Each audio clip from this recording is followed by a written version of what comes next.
আপনি একটু খেয়াল করে দেখেন যে জমির মূল খাদ্য আমরা কিন্তু মাটিতেই দিয়ে থাকি বেশি, ঠিক কি না? যদি জমিতে মাটির উর্বরতা শক্তি না থাকে, আমি যত কিছুই দেই খাবার উপরে, গাছ কিন্তু কোনোভাবে তার কাঙ্ক্ষিত ফসল দিতে পারবে না।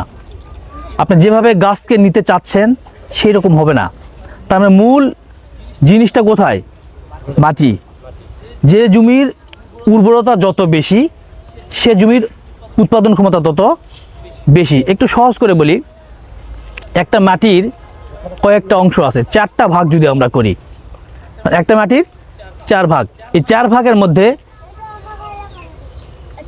25 ভাগ থাকে পানি,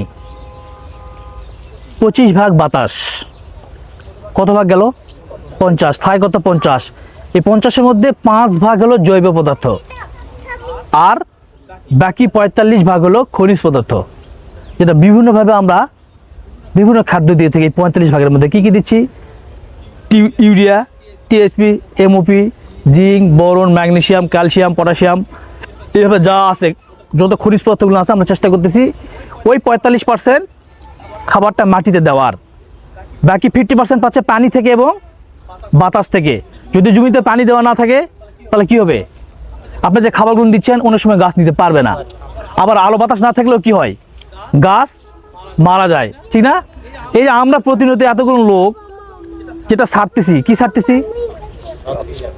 আমরা কি অক্সিজেন ছাড়তেছি? কি ছাড়তেছি? Carbon dioxide. আমরা ছাড়তেছি কার্বন ডাইঅক্সাইড, গাছ এটা নিচ্ছে। গাছ যেটা ছাড়তেছে সেটা আমরা নিচ্ছি। উভয়ের কমিউনিকেশনে কিন্তু আমরা বেঁচে আছি আর কি। তার মানে গাছের বিকল্প নেই। বাংলাদেশে বাঁচতে গেলে গাছের, বাংলাদেশে বিশ্বেই যেখানে আপনি যান যত ভালো গাছ আছে ওই জায়গার অক্সিজেনগুলো তত ভালো। আপনি দেখবেন অনেক সময় এই যে দেখা যায় যে প্রচণ্ড রোদ হচ্ছে, গাছের পাতা নড়ে না, এরকম হয় না? তার মানে কি পাতারও কিছু পত্র খোলক আছে আর কি। যেমন মানুষের চামড়ার দিকে তাকান, প্রত্যেকটা লোমের গোড়ার দিকে একটা অংশ আছে যেখান থেকে বাইরে থেকে সে বাতাস নেয়, আবার ভিতর থেকে পানি ছেড়ে দেয়। ঘেমে গেলে ওই দিক দিয়ে বের হয় না লোমগুলোর গোড়া দিয়ে? ঠিক গাছের এরকম আছে, অক্সিজেন সে কার্বন ডাইঅক্সাইড সে গ্রহণ করে অক্সিজেন ছেড়ে দেয়। যখন প্রচণ্ড তাপমাত্রা হয় তখন থেকে গাছের পাতা নড়ে না, এরকম হয় না? তার মানে উভয়ের একটা কমিউনিকেশনের জন্য অবশ্যই গুরুত্বপূর্ণ বিষয়গুলো এটা। 5 ভাগ কত কি পদার্থ বলেছিলাম? জৈব পদার্থ। কত ভাগ? 5 ভাগ। আমাদের জমিতে আমার মনে হয় যে 1 থেকে 1.5 ভাগ জৈব পদার্থ আছে, 3.5 ভাগই নেই, যেটার গুরুত্ব অনেক বেশি। আমরা যে খাবারগুলো দিচ্ছি এই 5 ভাগ জৈব পদার্থ এই সমস্ত খাবারগুলোকে গাছকে কার্যকরীভাবে খাওয়ার জন্য সহায়তা করে। জৈব পদার্থের বিকল্প নেই। আমরা যে পরিমাণে প্রতিনিয়ত রাসায়নিক সার দিচ্ছি কিন্তু সেভাবে জৈব পদার্থ বাড়াচ্ছি না, যার কারণেই একই জিনিস, একই ফসল, একই খাবার দুটি পাশাপাশি জমিতে আমরা দিই, কিন্তু সব দুই জমিতে থেকে কাঙ্ক্ষিত ফসল আমরা পাই না।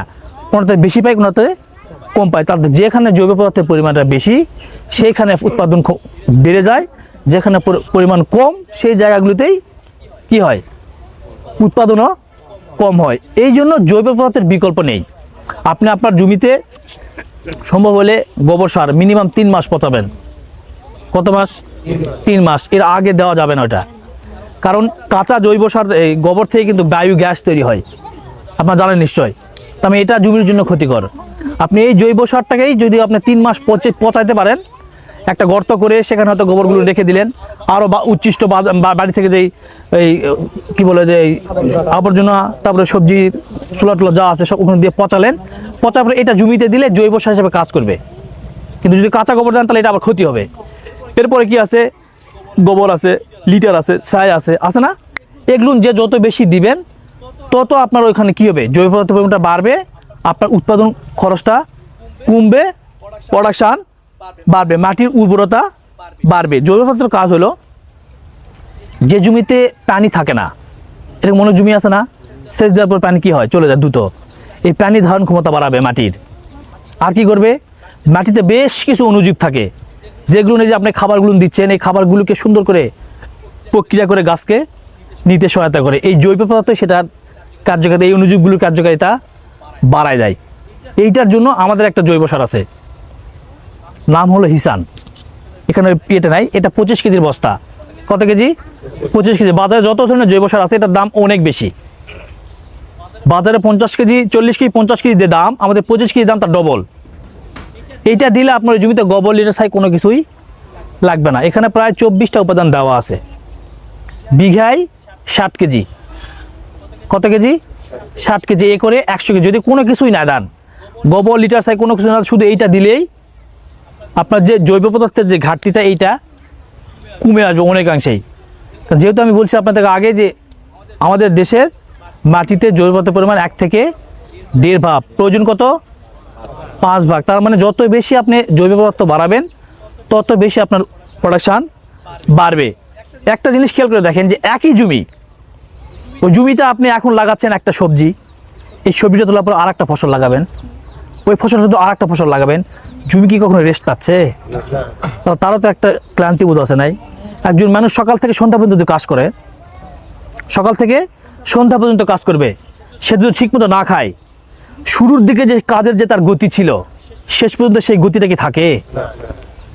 থাকে না, কমে যায় না, অটোমেটিক্যালি কমে। তার মানে কি? তার মানে সে সকালে তো একটা এনার্জি নিয়ে কিন্তু জমিতে নামছে, এরপরে কাজ করতে করতে তার ক্লান্তি চলে আসছে, আবার সে খাইছে, রেস্ট নিয়ে যখন আবার সে কাজ করে তখন সে আবার আগের মতোই এনার্জি পাবে। কিন্তু সে যদি এরকম বিশ্রাম না নেয়, ঠিক মতো না খায়, কাজ কিন্তু করতে পারবে না। ঠিক জমিও তাই, মানুষ কথা বলতে পারে বিধায় এটা সহজ, জমি পারে না বিধায় তার জন্য এটা কঠিন। এই জন্য যখনই আপনি যে জমিতে যে ফসলটা উৎপাদন করেন, আপনি অবশ্যই জৈব পদার্থের পরিমাণটা প্রতিনিয়ত চেষ্টা করবেন দেওয়ার, তাহলে দেখবেন যে খাবারগুলি দিচ্ছেন গাছ খুব সহজেই নিতে পারবে।